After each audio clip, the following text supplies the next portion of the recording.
Baik, kita mulai. Bismillahirrahmanirrahim. Assalamualaikum warahmatullahi wabarakatuh. Alhamdulillahirabbil alamin wassalatu wassalamu ala nabiyyina Muhammadin khatamil anbiya'i wal mursalin wa ala alihi wa sahbihi ajma'in wa ba'du. Bapak Ibu jamaah dirahmati Allah Subhanahu wa taala, baik yang ada di masjid maupun yang ada di alam gaib ya, ada di media Zoom online. Mudah-mudahan tidak mengurangi semangat kita untuk terus menggali apa-apa yang pernah dibawa oleh Rasulullah Sallallahu Alaihi Wasallam. Mudah-mudahan ilmu yang disampaikan pada kesempatan siang hari ini menjadi hujah yang kuat dalam rangka kita meningkatkan kualitas amalan kita dari hari ke hari di hadapan Allah Subhanahu Wa Taala. Insya Allah sebagaimana tadi disampaikan, tema kita terkait dengan poligami, sunnah atau pilihan itu pada gaya hidup ya. Terkait dengan fenomena maraknya pernikahan poligami, ya ada dua pihak yang memaknai poligami. Ada di sisi lain secara berlebihan, malah juga ada pihak lain yang justru malah anti poligami. Yang jadi masalah adalah ada pihak yang agak berlebihan memaknai poligami. Ya, bahwasannya pihak yang agak berlebihan memaknai poligami ini, mereka seringkali berusaha untuk mengkampanyekan bahwa poligami itu seakan-akan sesuatu perkara yang sangat utama. Ya, bahkan dikerjakan dan bahkan juga dihukumi sebagai perkara sunnah muakkadah ya, sunnah yang amat dianjurkan katanya. Ini kelompok yang pertama. Karena termasuk bagian daripada pola hidupnya Rasulullah Shallallahu Alaihi Wasallam. Sementara ada pihak yang anti poligami. Ya, justru mereka yang anti poligami berupaya mencari-cari dalil, membolak-balikan ayat, cari hadis ya, untuk mencari dalih minimal bisa melarang suami-suami atau minimal memberatkan jalan seorang suami melakukan pernikahan poligami. Nah, hari ini kita sedang tidak membahas dua kelompok itu.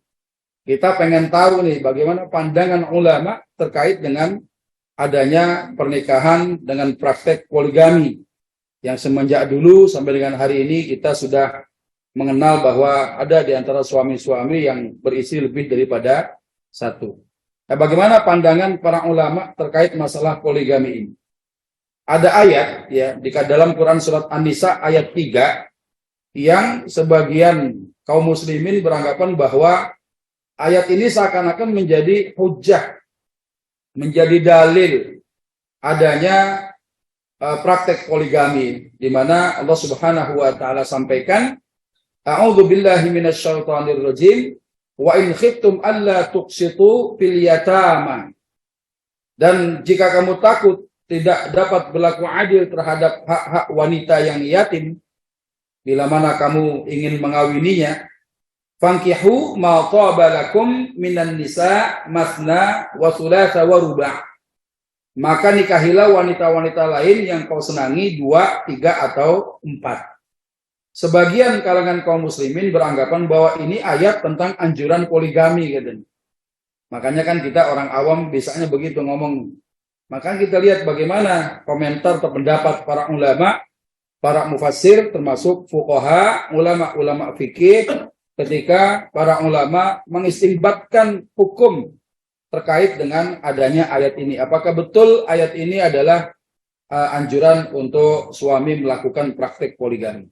Ya, ternyata para mufassir, para fuqaha, ya, ahli fikih, ulama fikih, ternyata dalam pandangan beliau, ya, bahwa awal ayat ketiga surat An-Nisa itu bukanlah dalil anjuran untuk berpoligami. Kenapa kok bukan termasuk anjuran berpoligami? Nanti ada hujahnya. Nah, terkait dengan praktik poligami, saya perlu sampaikan bahwa poligami itu bukan semata-mata datang dari Islam. Kenapa? Karena Islam hadir di tengah-tengah masyarakat yang memang sudah mempraktekkan pernikahan poligami. Ya, bahkan lebih ekstrim lagi, tidak hanya 4, bahkan 10, 20, dan lain sebagainya. Sehingga banyak hak-hak wanita yang terabaikan oleh pihak laki-laki yang menikah dengan banyak istri. Ya. Nah, secara logika, bagaimana sesuatu yang sudah terjadi tiba-tiba dianjurkan, gitu, seakan-akan menjadi sesuatu yang baru. Jadi Islam datang hanya untuk membatasi pernikahan poligami saja. Nah, sehingga kalau ini dimaksudkan bahwa ayat ini adalah anjuran berpoligami, ternyata para mufassir, para fuqaha itu tidak memandang bahwa ayat itu bukanlah anjuran berpoligami, tapi adalah larangan seorang ayah angkat ketika mengangkat anak-anak yatim yang ditinggal orang tuanya. Dia mungkin anak yatim yang kaya, yang dimana bangsa Arab di masa lalu itu ingin menikahi anak angkatnya yang banyak hartanya, tidak lain untuk menguasai hartanya. Jangan sampai harta ini diambil oleh orang lain, sehingga si ayah angkat menikahi anak angkatnya yang wanita ini. Dia punya harta banyak, si yatim ini kaya, tapi nggak punya orang tua lagi. Maka ketika mereka mengawini wanita-wanita yatim, ya anak-anak angkat mereka, dia khawatirkan nggak bisa berlaku adil. Kenapa? Karena kadangkala mereka mengabaikan hak-hak si yatim ini. Mentang-mentang nggak ada babenya, mentang-mentang nggak ada keluarganya, semena-mena hartanya dihabisi, ya urusan maharnya, urusan nafkahnya nggak dipedulikan sama ayah angkatnya yang menikahi anak angkat wanita yatim yang membawa harta peninggalan orang tuanya. Nah, ini ternyata ayat ini terkait dengan larangan seseorang untuk jangan berlaku zalim terhadap wanita-wanita yatim, yang dimana ketika si laki-laki ingin menikahinya, jangan sampai dia tidak berlaku adil kepada mereka. Ya. Nah, ternyata ulama sepakat nih bahwa Islam sejatinya tidak memerintahkan poligami. Ya, ngapain diperintahkan lagi? Wong poligami sudah ada, gitu kan? Jadi ketika Islam datang, poligami sudah ada. Jadi Islam datang itu hanya membatasi, memberikan batasan-batasan agar apa? Agar hak-hak wanita terpelihara. Ya, ulama juga sepakat bahwa Islam tidak mewajibkan, bahkan tidak menganjurkan praktek poligami. Ya, nah, di mana kita akan lihat bagaimana pandangan-pandangan ulama terkait dengan poligami itu sendiri. Ya, Syekh Muhammad Khatib Asy-Syarbini, beliau ini ulama Asy-Syafi'iyah. Apa kata beliau? Innama lam yajib liqaulihi ta'ala fankihu ma taba lakum minan nisa. Beliau mengatakan apa?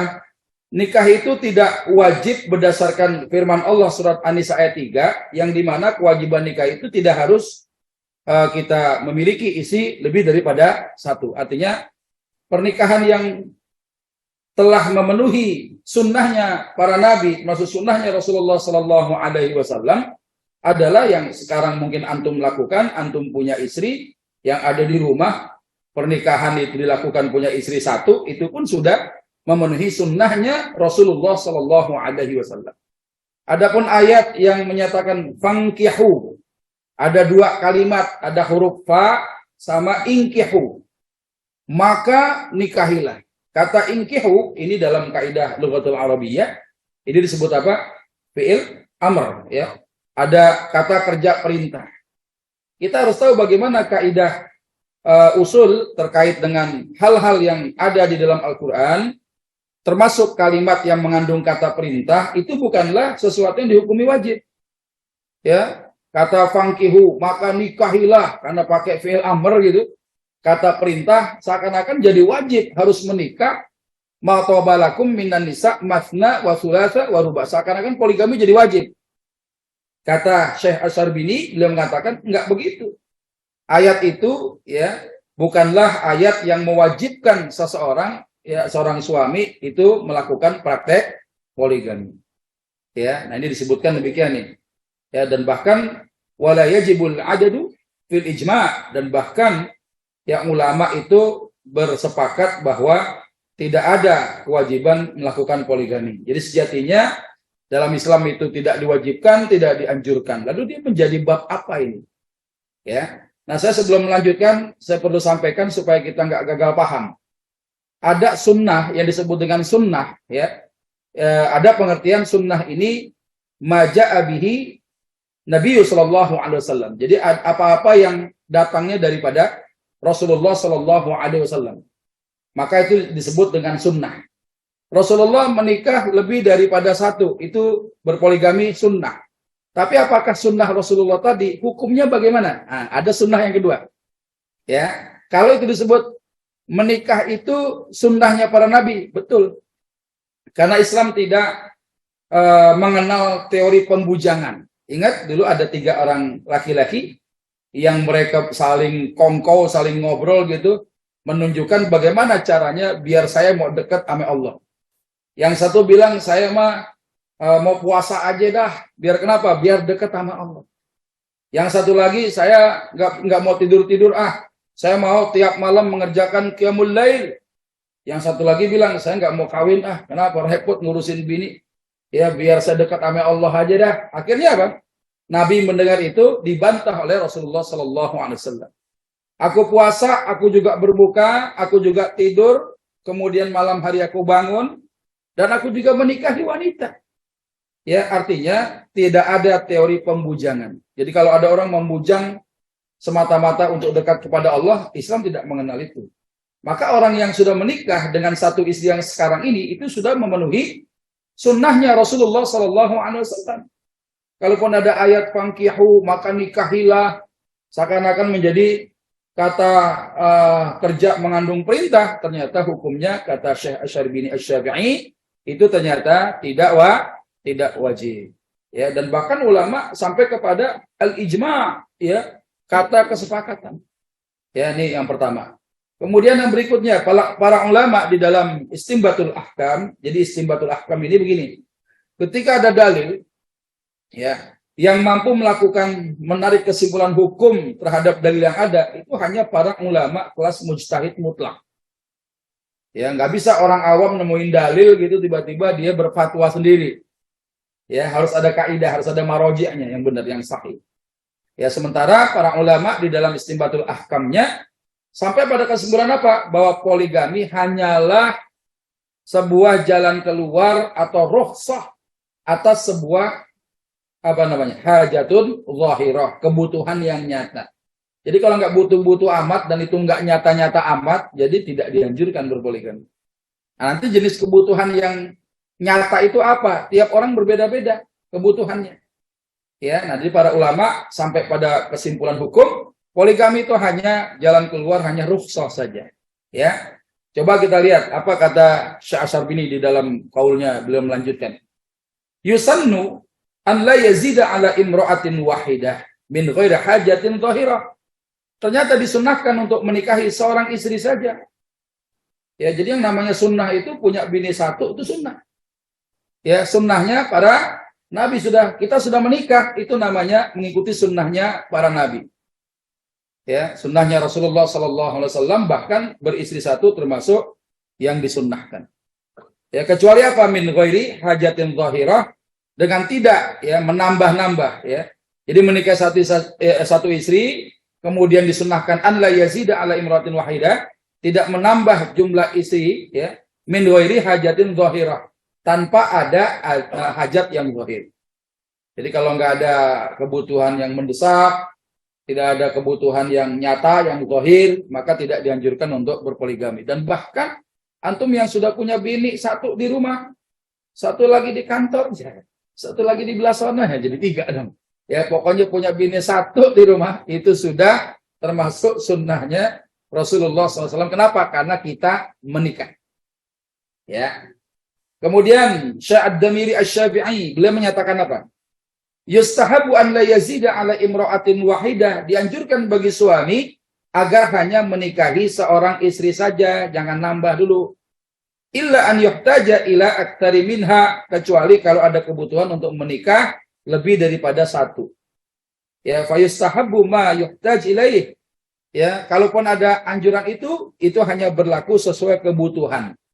Liyatahassanu bih, untuk menjaga keselamatan, kehormatan diri si suami itu.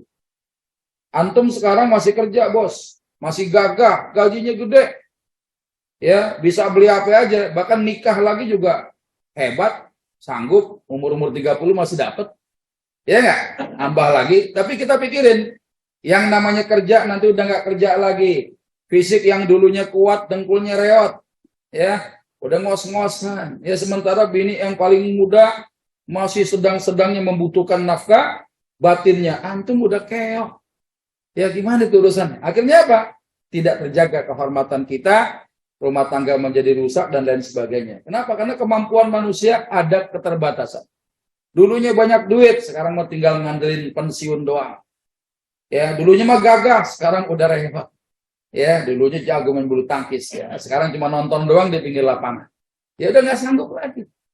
Ya. Nah, jadi ulama sampaikan apa? Liyatahassanu bih, untuk menjaga keselamatan diri dia, kehormatan diri si suami ini.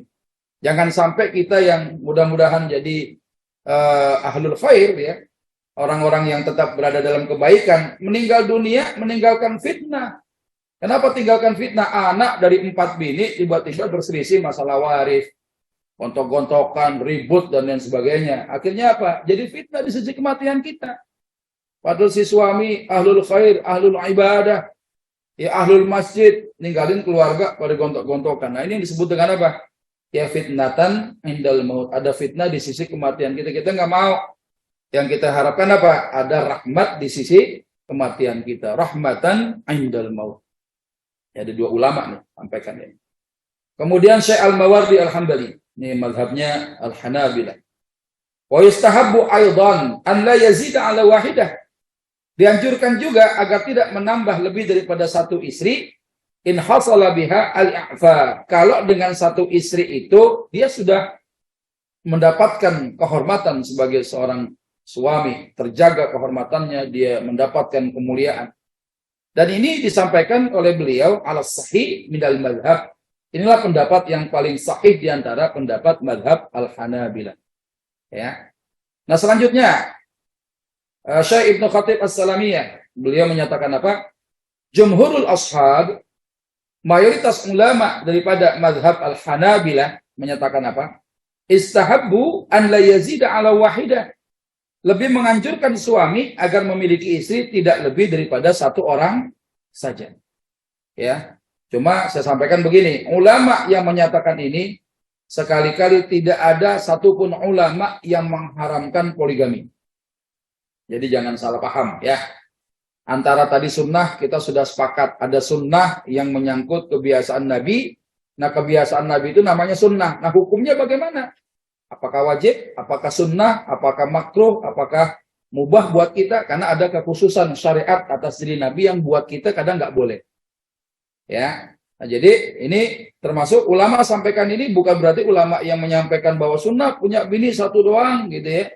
Nggak dianjurkan poligami kecuali ada hajat yang zahir. Tidak ada satupun ulama yang saya akan sampaikan kaulnya yang mengharamkan poligami, nggak ada satupun. Jadi jangan baperan gitu ya.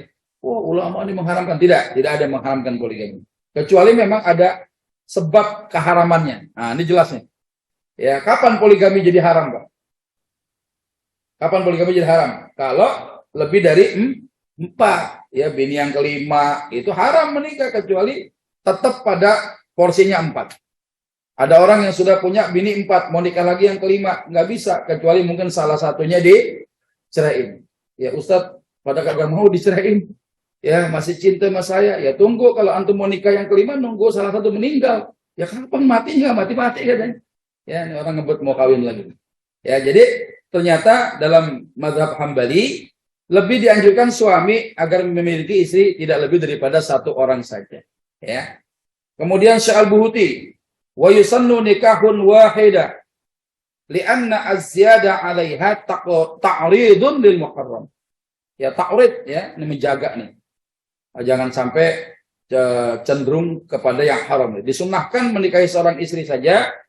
Sebab apa? Li'anna az-ziyadah 'alaiha, ya, sebab menambah jumlah istri ta'ridun lil muharram. Itu ternyata cenderung membawa sesuatu yang haram. Apa contohnya?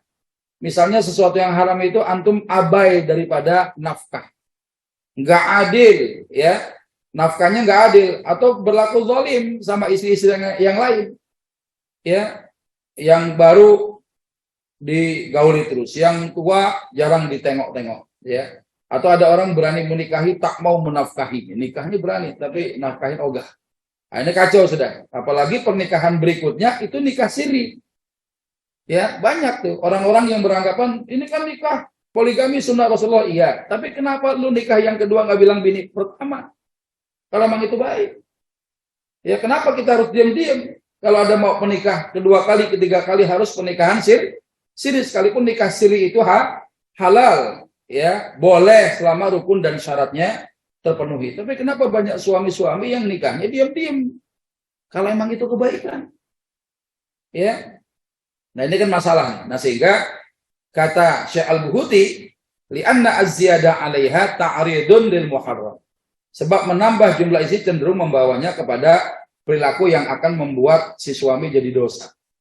Ya, bahkan ada suami yang anaknya banyak dari banyak istri begitu, yang tiba-tiba ada bininya bawa anak, anaknya ditanya, "Lu anak siapa?" Jadi kalau tuh anak bisa ngomong, anak lu. Orang kagak kenal ya, anak sendiri gak kenal saking banyaknya bininya. Bininya tetap 4, ya mau nikah yang kelima, lain yang 1 punya anak. Ya tetap 4, cuma banyak bini. Ya anaknya puluhan. Ini kalau lagi datang ya, hari raya, bingung dia anak gue yang mana, siapa namanya, coba itu. Padahal menikah itu kan nggak hanya urusan nafkah lahir saja. Ada kewajiban si ayah ini mengajarkan agama kepada anak-anaknya itu. Ini salah satu dari 5, kata Nabi, khamsatun ghadiballahu alaihim. Ada 5 golongan yang Allah murka, Allah laknat dia. Kalau Allah berkehendak diazab di dunia, kalau enggak di akhirat siap-siap dijeblosin ke neraka. Siapa di antaranya? Rajulun la ya'muru ahlah wa waladah. Ada suami yang enggak pernah ngajarin ya, memerintahkan anaknya, istri-istrinya untuk bitaatillah, untuk taat pada Allah. Ya, wala yu'allimuhum amra dinihim, enggak ngajarin agama juga. Antum bisa bayangin. Nama anaknya aja enggak kenal. Padahal sama bininya kenal. Bini gua iya, yang lu bawa siapa? Anak lu banget. Anak yang mana kan? Siapa yang namanya kagak tahu dia. Ya, ini bagaimana mau ngajarin agama? Maka Allah melaknat suami-suami yang tidak pernah mengajarkan agama kepada keluarganya, apalagi memerintahkannya. Ya, dia enggak juga, ya. Nah, ini Allah nih murka kepada suami yang model begitu tuh. Nah, kemudian Syekh Al-Hijawi beliau mengatakan apa? Wa yustahabu an la yazida ala wahida in hasala biha al-i'fa. Dianjurkan agar suami tak beristri lebih daripada 1 kalau dengan beristri 1 itu dia sudah mampu menjaga kehormatannya. Ya. Lima fihi minat ta'arrud lil muharram. Nah, itu hal itu dilakukan agar apa? Lebih selamat daripada sesuatu yang mendatangkan perbuatan dosa dan itu haram. Ya, nih ulama-ulama sayang sama kita. Hati-hati banget. Ya. Kemudian lagi Al-Imam Asy-Syafi'i di dalam qaul pribadinya beliau mengatakan apa? Wa uhibbu lahu an yaqtasira ala wahidah. Kalau aku ketemu seorang suami, seorang laki-laki, aku lebih suka, kata beliau, melihat seorang yang mencukupkan diri dengan menikahi seorang wanita saja. Wa in abiha lahu aktsar, walaupun yang namanya nambah bini lagi itu diperbolehkan. Kata beliau nih, tapi beliau tuh lebih suka yang menghadapi seorang suami yang mencukupkan diri dengan 1 istri saja. Ini menurut apa yang disampaikan oleh Al-Imam Asy-Syafi'i di dalam qaul pribadinya itu. Nah, kemudian juga Syekh Muhammad Khudari ya, beliau mengatakan apa? Walaisa ta'addud az-zawjat min asy-sya'iril asasiyah. Ya, di mana poligami bukan bagian daripada syiar yang sifatnya itu prinsip, bukan hal yang pokok yang harus dipraktikkan dalam pandangan Allah dan Rasulullah sebagai pembuat syariat. Ya, ternyata urusan nikah poligami itu bukan sesuatu yang asasiah. Bukan sesuatu yang pokok yang kita kudu wajib punya bini lebih daripada 1. Enggak. Tapi ternyata ya beliau sampaikan yang namanya poligami itu adalah bagian daripada apa? Bal huwa minal mubahat. Beliau memasukkan bahwa nikah lebih daripada 1 itu sunnah Rasulullah memang, tapi hukumnya hanya mubah saja. Ya, jadi bedain tuh Pak. Kalau ada yang teriak poligami itu sunnah, iya sunnah Nabi memang, tapi hukumnya apa? Gitu kan? Nah, hukumnya ternyata minal mubahas. Itu termasuk perkara-perkara yang sifatnya boleh-boleh saja. Kayak antum main futsal, ya, permainan-permainan di masyarakat. Nanti kapan-kapan kita bahas tuh. Saya punya materi hukum syariat terkait maraknya aplikasi game online. Nah, sekarang udah luar biasa. Lagi jadi khatib, anak di mimbar gitu, ada udah tua-tua, ya artinya udah paham lah dia harusnya masalah agama. Ya dia memang nggak bicara, tapi mainkan handphone, main game, bahkan mabar, main bareng sama teman sebelahnya, ya online gitu sambil dengerin khutbah Jumat karena kebetulan khatibnya mungkin dirasa nggak cocok apa bagaimana gitu ya. Anda seperti itu, ternyata punya kebiasaan kayak begitu. Ya, dia memainkan jarinya dengan menggunakan handphonenya, dan ini sia-sia sholat Jumatnya. Ya, nah ini orang harus dikasih paham ya. Jadi termasuk permainan-permainan yang ada di masyarakat ya, poligami itu minal mubahat, itu termasuk perkara-perkara yang sifatnya mubah. Ya. Nah, bagaimana mubahnya ini? Allati yarji'u amruha ilal mukallaf. Yang urusan ini diserahkan kepada antum semua tuh. Insya'a fa'ala wa insya'a taraka. Kalau ente mau kerjain, kalau enggak ya tinggalin. Ya, selama dia tidak menentang batasan-batasan syariat. Ya. Nah, kemudian Syekh Wahbah Az-Zuhaili. Kan luar biasa. Beliau menyatakan apa nih? Ternyata monogami punya bini satu itu adalah sistem yang paling apa? Huwal afdal, huwal ghalib, huwal aslu syar'an. Secara syariat, secara syar'i, yang namanya monogami, punya bini satu, itu adalah perkawinan paling utama, paling lazim, itu asal pokok dalam syarat.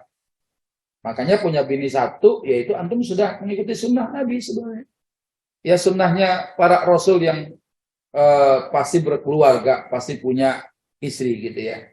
Nah, sementara yang namanya ta'addud, ya, ta'addud ini nambah bini lebih daripada satu, fahuwa amrun nadirun istitsna'i wa khilaful asl.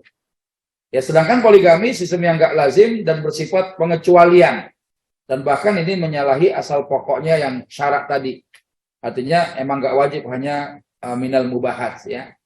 Nah, ini disebutkan demikian. Jadi pada prakteknya ya, Islam ini tidak mewajibkan, bahkan tidak menganjurkan siapapun untuk melakukan praktek poligami. Ya, ini kata Syekh Wahbah Az-Zuhaili. Nah, kemudian juga ya Syekh Al-Utsaimin juga mengatakan itu. Wa dhahaba ba'd al-'ilm ila annahu yusannu an yaqtasira 'ala wahidah. Sebagian ulama, kata Syekh Al-Utsaimin, berpendapat bahwa yang disunnahkan adalah menikahi seorang istri saja. Wa 'allala dzalik bi annahu aslama di dhimmati minal jawr. Itu agar dia bisa selamat dalam menanggung beban, Pak. Ya, namanya nambah bini, ada beban. Ntar bebini beranak, beban lagi. Ya, nambah tuh beban. Ya, sekalipun barangkali dia mampu menikahi wanita lebih daripada satu, ini dia khawatirkan apa? Ya, dia tidak bisa berlaku.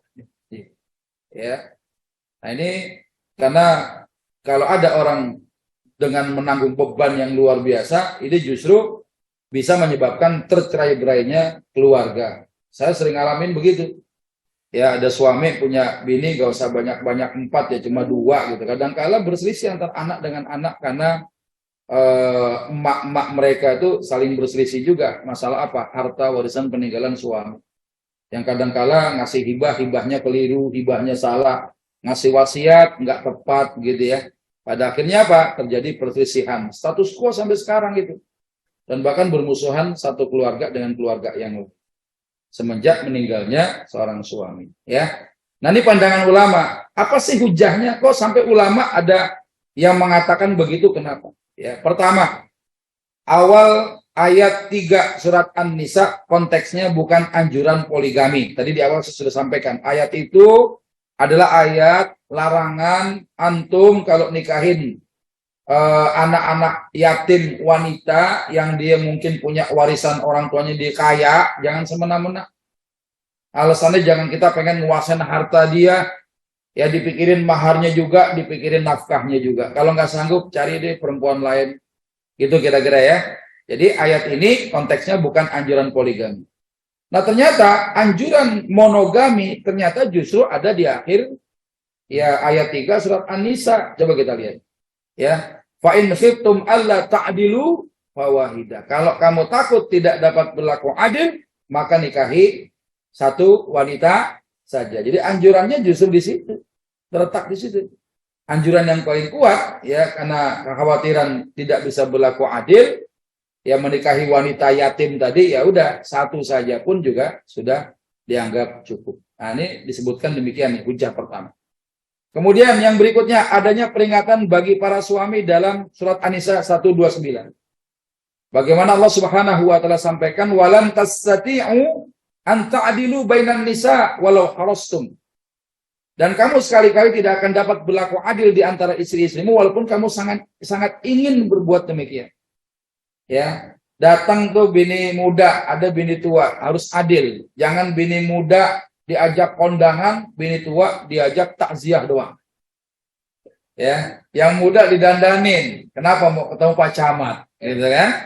Yang tua, Neng kita berangkat. Alhamdulillah bang, akhirnya ngajak saya jalan. Dandan dulu bang, nggak usah. Emang mau kemana? Tetangga meninggal, temenin abang katanya. Ya, pada urusan begitu yang tua diajak. Ya motor baru, motor lama yang sering dicuci steam yang mana? Yang baru, kena kotoran dikit aja masuk bengkel steam motor. Yang tua, masya Allah, dipanasin aja nggak pernah. Ya magel-magel tuh seher katanya. Ya, boro-boro dicuci sampai berkerak gitu kan. Nah, ini kadang-kadang kita pengen berlaku adil, tapi Allah yang menciptakan kita menyatakan apa? Walan tastati'u an ta'dilu. Ya, Allah ciptaan kita nih. Dan kamu sekali-kali tidak akan dapat berlaku adil. Coba tuh. Ya, Allah ciptakan kita, Allah tahu kurang-kurangnya kita, Allah sampaikan itu. Ya, sehingga kalau khawatir tidak bisa berlaku adil, ya monogami itu anjuran dalam Islam. Ya, tadinya cerita materi sebelum disajikan tentang poligami, yang laki-laki ini suami-suami pada senyum-senyum aja nih. Sekarang kayaknya berbalik ini kedudukannya. Ya, ibu-ibu yang pada senyum ya, tuh kan. Ya. Nah, kemudian ya, ditambah lagi apa? Adanya ancaman pincang di hari akhir. Dalam satu hadis Rasulullah SAW dia bersabda, "Man kana lahu imra'atan," siapa saja yang punya dua istri, "famala ila ihdahuma," ya lalu si suami ini cenderung kepada salah satunya saja, yang lain nggak diurusin. Jaa yaumal qiyamah wa shiqquhu ma'ilun, nanti datang pada hari kiamat dalam keadaan miring sebagian tubuhnya itu. Ya, kita nunggu nama disebut aja lama, Bang. Ya, Fulan bin Fulan udah ngerasa, wah ini saya disebut, nama kakeknya beda. Ya, bukan lagi. Jadi disebutkan nama untuk dihisap saja, itu penyiksaan luar biasa. Kita nunggu antrian lama gitu kan. Apalagi badan kita nih nggak tinggi-tinggi amat. Kita akan tenggelam dengan peluh-peluh gitu. Ya, sebelah kanan kiri kita tinggi besar. Kitanya mungkin seketek dia tingginya. Ya, sedadak dia. Ya, luar biasa, panasnya luar biasa.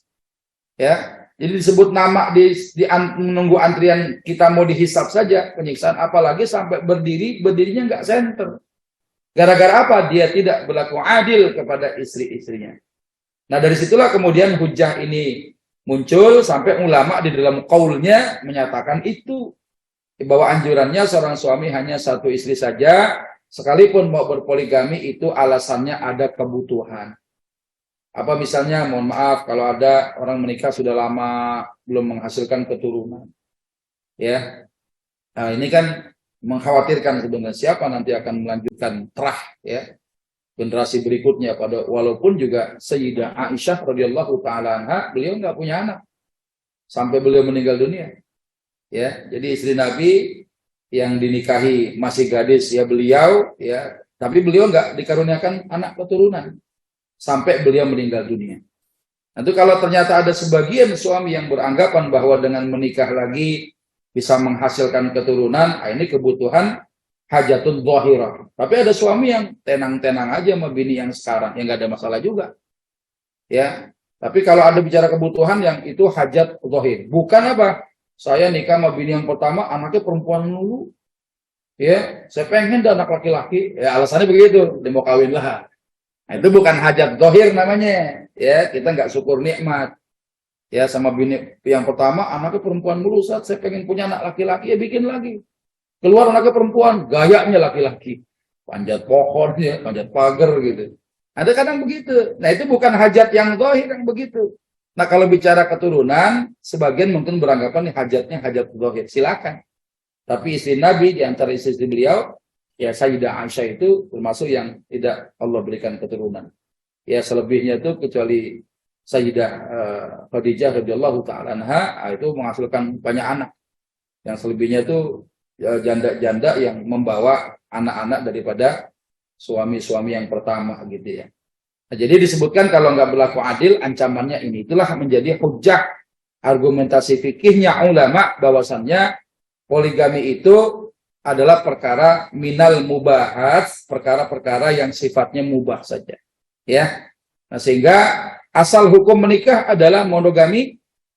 Ini kata ulama min madzahibil arba'ah, di antara 4 mazhab yang berpendapat bahwa asal hukum menikah adalah monogami, 1 istri saja. Ya. Nah, sekalipun poligami itu hukum asalnya mubah, ya.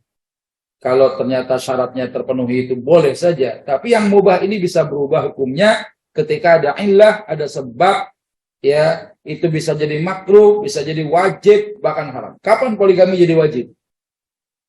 Ayo. Kapan poligami jadi wajib?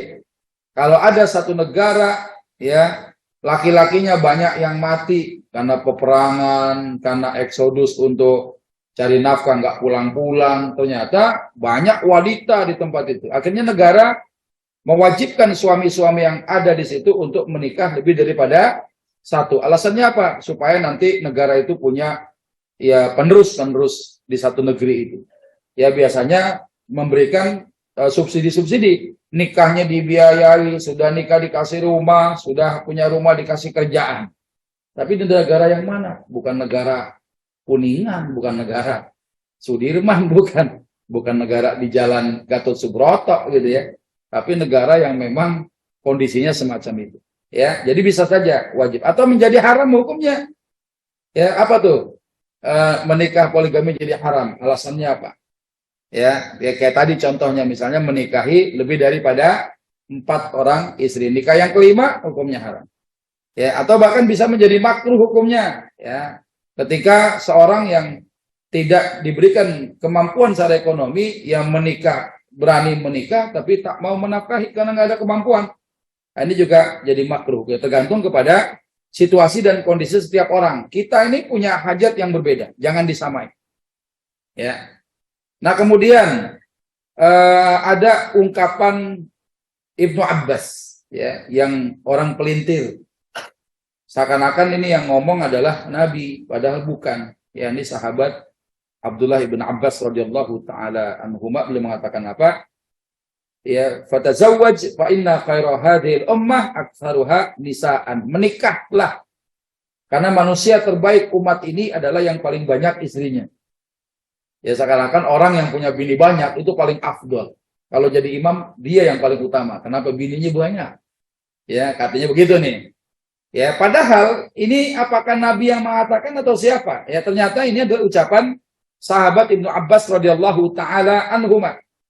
Orang yang disebutkan fa inna khairu hadhil ummah aktsaru nisaan adalah Rasulullah sallallahu alaihi wasallam. Kenapa? Ya, beliau paling banyak istrinya. Sahabat cuma 4, beliau ada yang mengatakan 11, ada yang mengatakan 13 istrinya.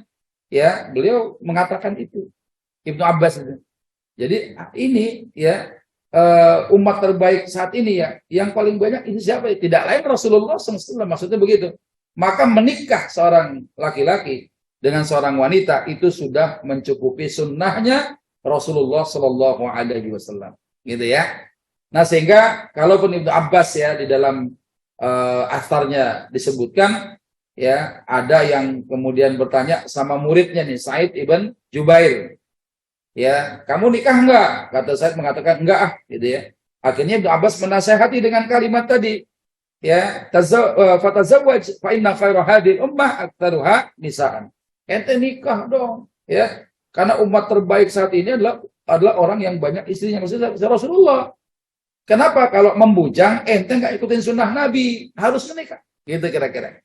Ya, nah ini dipelintir ini sama orang-orang yang kurang ilmu, seakan-akan orang yang berpoligami menjadi manusia paling afdol sedunia. Nah, padahal bukan itu maksudnya. Ya, nah ini terkait dengan asarnya Abdullah ibn Abbas radhiyallahu taala anhuma ketika beliau nanya kepada muridnya. Ya, jadi yang dimaksudkan adalah Rasulullah Shallallahu Alaihi Wasallam. Itu barangkali hal yang bisa saya sampaikan, bahwa kalimat terakhir tadi, bahwasannya Ibnu Abbas sekali-kali tidak menyuruh, tidak menganjurkan, tidak memerintahkan suami-suami untuk melakukan praktek poligami dalam asar itu. Ya, itu adalah dialog antara beliau dengan muridnya yang tidak mau menikah. Akhirnya beliau bilang, ayo nikah. Ya, karena manusia yang terbaik saat ini adalah orang yang banyak istrinya. Tidak lain adalah ucapan beliau ditujukan kepada Rasulullah Sallallahu Alaihi Wasallam. Wallahu a'lam bishawab, itu yang bisa saya sampaikan. Masih ada waktu banyak. Kalau ada pertanyaan silakan. Tafadhol. Baik yang ada di alam gaib juga boleh nanya. Ya, di Zoom ini kalau ada yang gabung. Silakan. Ada? Kayaknya pada baperan ini suami-suami. Ya, ternyata di luar ekspektasi. Ada pertanyaan? Satu nih, Ya, gimana? Silakan. ada seorang dilamar, Ya. kemudian anak itu menolaknya. Itu apakah boleh orang tua itu memaksakan anaknya untuk? Ulama maksudnya ngelamar gitu. Iya, ada seorang. Orang alim. Seorang alim. Nah, jadi si anak itu dilamar oleh seseorang. Kemudian si orang tuanya nggak cocok sama apa? Si orang tuanya itu setuju, cuman Anaknya nggak setuju. Baik. Kira-kira boleh nggak sih nikah paksa? Ya. kira-kira. Jadi kalau ada orang menikah secara paksa, itu kalau kita melihat literatur di dalam pembahasan fikih ulama ya, apakah boleh seorang wali memaksakan anak gadisnya untuk menikah sesuai dengan keinginan daripada si ayah ini? Itu hanya khusus kepada gadis-gadis yang usianya belum baligh, Pak.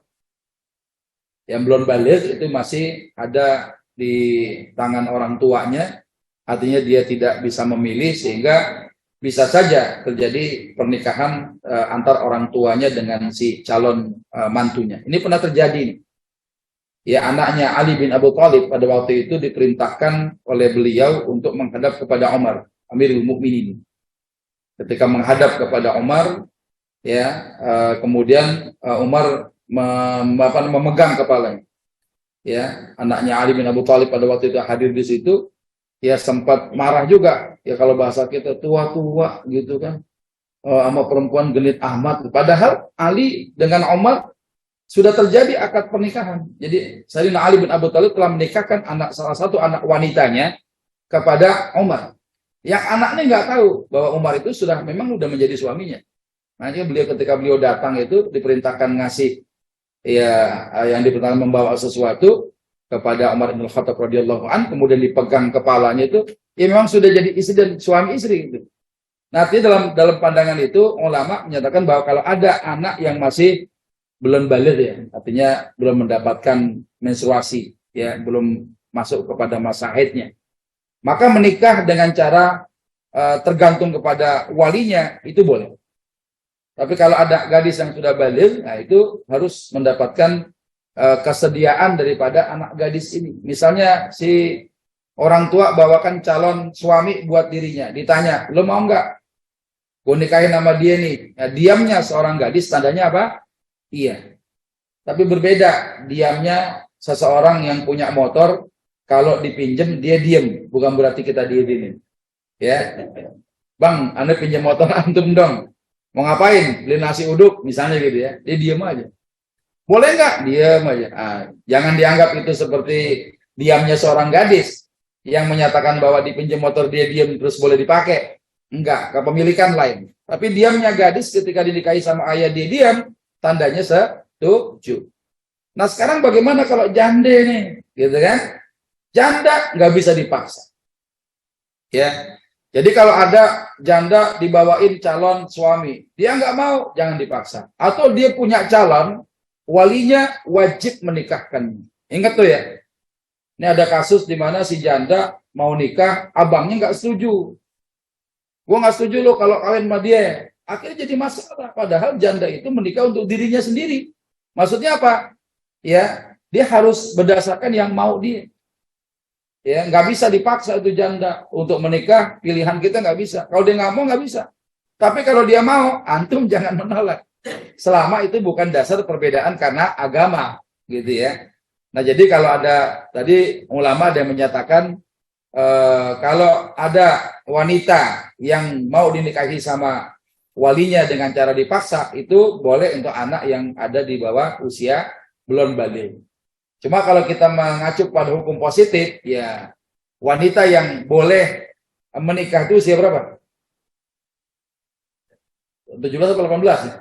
Atau usia berapa tuh yang dimana dia tidak bisa dipaksa lagi atau dia sudah masuk usia pernikahan. Sekalipun menikahi wanita yang baru berusia dini, namanya pernikahan dini, itu dibolehkan dalam Islam. Tapi antum juga kalau mau menikahi wanita-wanita yang masih kecil, masih belum siap dan sebagainya, itu ada kaidah ulama tuh, darul mafasid muqaddam ala jalbil masalih. Ya nikah itu ada maslahatnya, tapi dahulukan mudaratnya ketimbang ambil maslahat. Kalau nikahin anak masih di bawah umur, kira-kira gimana nih? Ya seumuran sama anak gua gitu kan. Ya ngurusin anak bagaimana secara mental, secara kemampuan. Walaupun nikahin wanita yang usia belum balik saja boleh gitu. Artinya si walinya itu boleh memaksa. Tapi ternyata mudaratnya lebih banyak ketimbang kemaslahatannya. Ini hati-hati. Jadi kadang-kala banyak orang-orang yang memelintir ya, bahwa Islam itu seakan-akan apa aja boleh, apa aja ada sesuatu yang enak-enak dilarang gitu ya. Padahal untuk mengatur kehormatan manusia jangan sampai terjerembab pada jurang kehinaan. Itu barangkali mudah-mudahan bisa dipahami. Ada yang di Zoom? Nggak ada aja, di Zoom anteng aja. Baik, barangkali sudah tidak ada pertanyaan. Saya berkomitmen bahwasannya semua sudah paham, semua sudah mengerti. Sebagai closing statement saya hari ini bahwa tidak ada satupun ulama yang mengharamkan secara pokok nikah dengan praktek poligami, nggak ada. Ya kenapa? Karena poligami itu hanya rukhsah, jalan keluar ketika kita menghadapi hajat yang dhahir. Ya, di mana rukhsah ini berlaku anjuran kalau kita menghadapi hajat-hajat yang dhahir tadi, yang tiap kita dengan yang lain itu punya alasan yang berbeda, nggak bisa disamakan. Dan poligami ini termasuk perkara-perkara yang mubah saja, boleh. Tapi ingat, hukum kebolehannya bisa saja berubah. Karena ada sebab-sebab yang bisa mengubah hukum kebolehannya. Bisa jadi makruh, bisa jadi wajib, bisa jadi haram hukumnya. Ya, nah ini penting sekali. Jangan sampai nanti keluar dari taklim ini, antum diskusi lagi. Ya ini jangan sampai ada ucapan bahwa ini ulama ini mengharamkan ini, yang ini membolehkan, nggak ada. Semua ulama membolehkannya. Tapi ulama sayang sama kita, khawatir kita terjerembab pada perkara-perkara yang mengarahkan kepada sesuatu yang haram. Ya, itu barangkali yang bisa saya sampaikan, semoga bermanfaat. Poligami itu sunnah, tapi hukumnya hanya mubah saja. Ya, menikah lebih daripada satu, termasuk bagian daripada pola hidup Rasulullah, itu sunnah Rasulullah, tapi hukumnya mubah saja. Ya, boleh saja hukumnya, bukan wajib, bukan juga sunnah, ya, tapi hanya sifatnya mubah saja. Itu saja, semoga bermanfaat. Kita tutup dengan kalimatul hamdalah. Alhamdulillahirabbil alamin. Assalamualaikum warahmatullahi wabarakatuh. Subhanakallahumma wa bihamdika asyhadu an la ilaha illa anta astaghfiruka wa atubu ilaik.